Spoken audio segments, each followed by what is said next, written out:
Hello everyone, my name is Ankit Pratap Singh. Today will be discuss longest job first algorithm. ठीक है, इसका जो mode है वो हमारा नॉन प्रिमिटिव है. सबसे इससे जो पहली वीडियो में हमने एल्गोरिथम की थी वो की थी SJF. इसमें क्या होता था, शॉर्टेस्ट जॉब फर्स्ट.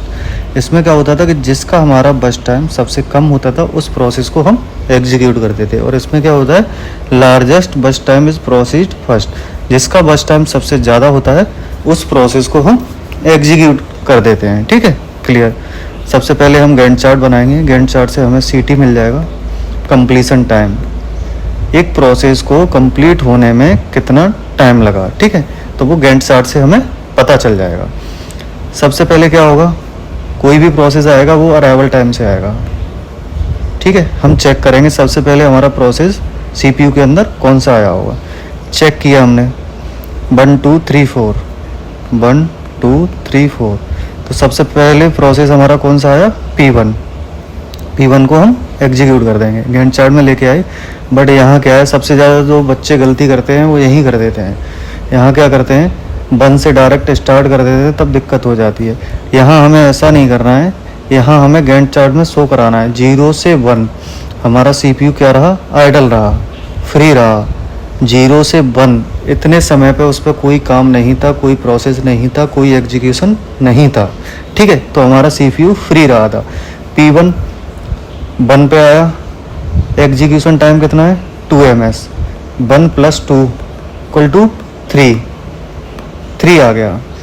3 पर अब हम चेक करेंगे, हमें क्या पता चला 3. CPU का जो कंप्लीशन टाइम कितना है 3. अब 3 पर हम प्रोसेस चेक करेंगे कि हमारे जो 3 पर प्रोसेस हैं वो कौन से प्रोसेस आ गए हैं. ठीक है, तो 3 पर चेक करेंगे कौन सा प्रोसेस आ गया, P3 एंड P2. ठीक, क्लियर. अब P3 की जो वैल्यू है हमारी, P3 का जो बस्ट टाइम है वो कितना है 6. P2 का कितना है 4. अब मैंने क्या बताया था कि लॉन्गेस्ट जॉब फर्स्ट में क्या होता है कि जिसका जो बस्ट टाइम सबसे ज़्यादा होगा उस प्रोसेस को हम एग्जीक्यूट कर देंगे. अब हमारे पास यहाँ क्या हुआ, 2 प्रोसेस आ गए. अब 2 प्रोसेस आ गए, अभी तो हम कंपेयर कर पाएंगे कि हमारा जो बस्ट टाइम किसका कम है, किस प्रोसेस का ज़्यादा है. इसीलिए मैंने आपको पहले जो प्रोसेस होगा, कोई भी पहले जो प्रोसेस आएगा वो हमारा अराइवल टाइम से आएगा. क्लियर, भले ही हमारा क्राइटेरिया बस्ट टाइम हो. ठीक है, लेकिन यहाँ प्रोसेस तो स्टार्टिंग तो होगी ना. कोई 1 2 3 4 या 1 बजे आया, 2 बजे आया, तो स्टार्टिंग किससे होगी, टाइम, अराइवल टाइम से. ठीक है, अब पता चल गया हमें 2 प्रोसेस मिल गए कंपेयर करने के लिए. क्या हुआ, 2 प्रोसेस हमें पता चल गया. अब हम इसमें क्या देखना है, हमें सबसे ज़्यादा जो सबसे ज़्यादा टाइम ले रहा है एग्जीक्यूट होने में उस प्रोसेस को हम एग्जीक्यूट कर देंगे. ठीक है, तो कौन सा प्रोसेस टाइम ले रहा है, P3. तो P3 को हम एग्जीक्यूट कर देंगे. P3. ठीक है, 3 हमारा कंप्लीशन टाइम कितना था पहले, 3 + 6 कितना हुआ 9. ठीक है, क्लियर. नेक्स्ट, अब क्या हुआ, अब हमारे पास जो करंट कंप्लीशन टाइम है वो कितना है 9. ठीक है, अब हम चेक करेंगे कि 9 पे क्या होगा, सारे जो प्रोसेस है वो आ गए होंगे. अब ऐसा कोई प्रोसेस ही नहीं है जो 10 11 12, तो जितने सारे प्रोसेस हैं 1 2 3 4 तक हैं प्रोसेस, अराइवल टाइम इतना है, तो सारे जो प्रोसेस हैं हमारे आ गए होंगे. ठीक है, अब कौन सा प्रोसेस बचा, एक तो P2 बचा, P2 एंड P4. P4 8 है हमारा, P2 4 है हमारा. ठीक, अब इसमें हम चेक करेंगे कि एग्जीक्यूशन किसका जो बस्ट टाइम है वो ज़्यादा है. तो किसका ज़्यादा है, हमारा P4 का. तो P4 को क्या कर देंगे, हम एग्जीक्यूट कर देंगे. ठीक है, तो P4 हमारा 9 + 8 कितना हुआ 17. ठीक है, अब लास्ट जो हमारा प्रोसेस क्या बचा, क्योंकि P4 एग्जीक्यूट हो गया, अब लास्ट क्या बचा P2. तो P2 को भी एग्जीक्यूट कर देंगे. ठीक है, P2 एग्जीक्यूट करने के बाद अब हमारा टोटल कितना हुआ 70 + 4 = 21. तो हमारा जो कंप्लीशन टाइम P2 का कितना हुआ, P2 का कंप्लीशन टाइम हो गया 21। ठीक है, क्लियर। इसके बाद हमें क्या करना होगा, इसके बाद हमें निकालना होगा TAT और WT। TAT निकालने के लिए हमारा जो फॉर्मूला होता है वो CT माइनस AT होता है, completion time minus arrival time. और WT निकालने के लिए क्या होता है, TAT minus BT, turn around time minus बस टाइम। पहले से मैंने टेबल क्रिएट कर रखा है, ये हमारी टेबल है ऑलरेडी, मैंने इसमें अराइवल टाइम, बस टाइम, CT दे रखे हैं। ठीक है, अब हमारे पास CT देखो, P1 प्रोसेस कितने टाइम में कंप्लीट हुआ, 3। तो क्या किया मैंने, 3 यहाँ कंप्लीशन टाइम दे दिया। नेक्स्ट हमारा P2, जो P2 कंप्लीट कितने में हुआ है, 21 मैंने।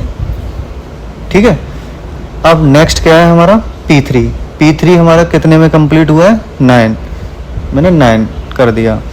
P4 कितने में हुआ है, 17 कर दिया। अब हमें क्या करना है, अब निकालना है TAT माइनस WT। ऑलरेडी मैंने फॉर्मूला यहाँ दे भी रखा है और यहाँ भी मेंशन कर रखा है। तो TAT निकालने के लिए CT minus AT, 3 minus 1 2, 21 minus 2 19, 9 minus 6 sorry 9 minus 3 6, 70 minus 4 13। ठीक है, ऐसे ही WT निकालना है, TAT माइनस BT, 2 माइनस 2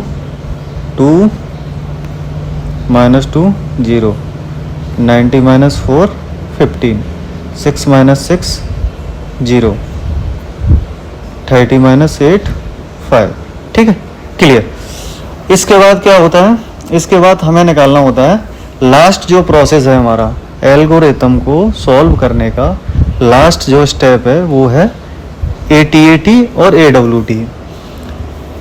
इसका मतलब एवरेज टर्न अराउंड टाइम और एवरेज वेटिंग टाइम। तो एवरेज टर्न अराउंड टाइम कैसे निकलेगा, TAT हमारा 2, ये यहाँ से 2 आ गया, TAT 2 19 6 13। इन सभी प्रोसेस को प्लस करने के बाद हम डिवाइड कर देंगे नंबर ऑफ प्रोसेस से। प्रोसेस कितने, 1 2 3 4, तो 4 से हम डिवाइड कर देंगे।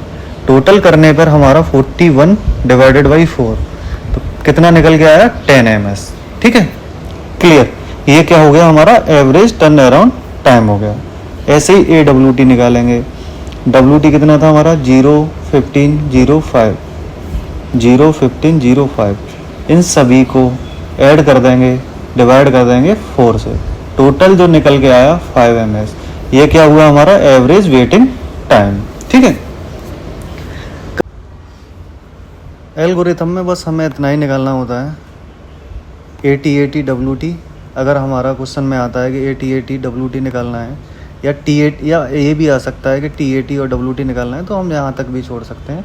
बट ATAT WT भी निकाल दो, इससे कोई प्रॉब्लम तो है नहीं है, निकाल दोगे तो सही रहता है।